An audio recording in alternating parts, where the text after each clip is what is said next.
सर्वांना नमस्कार. माझे नाव श्रीकांत संदीप कदम.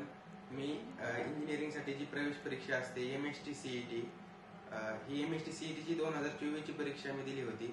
तर या परीक्षेत मला 99.68% मिळाली PCM ग्रुपमध्ये.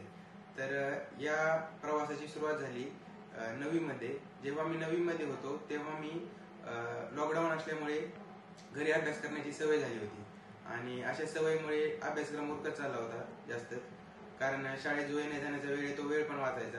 त्यामुळे परत नंतर जेव्हा शाळा सुरू झाली तोपर्यंत माझा 9वीचा अभ्यासक्रम झाला होता आणि मी नंतर 9वी मध्येच 10वीचा पण काय म्हणजे जे फाउंडेशन जेवढं लागत ना अभ्यासक्रम करण्यासाठी तेवढं पूर्ण झालं होतं आणि मी नंतर 11वीचा PCM ग्रुपचा अभ्यास सुरू केला.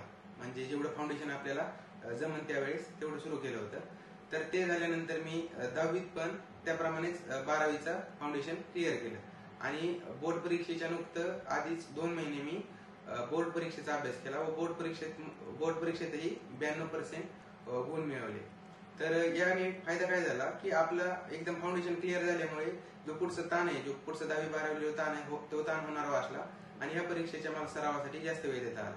तर याचप्रमाणे मी इयत्ता 11वी मध्ये मागल्या वर्षी शिकत असताना ती CET परीक्षा दिली होती. कारण CET परीक्षेचे ट्रायल अनलिमिटेड असतात आणि मला JEE द्यायची होती पण JEE चे ट्रायल 3च असतात.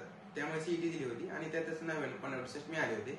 आता मी JEE ची तयारी करत आहे व JEE ची परीक्षा जवळच आहे व या परीक्षेतही मला खात्रीशीर यश मिळणार आहे, यात शंका वाटत नाही.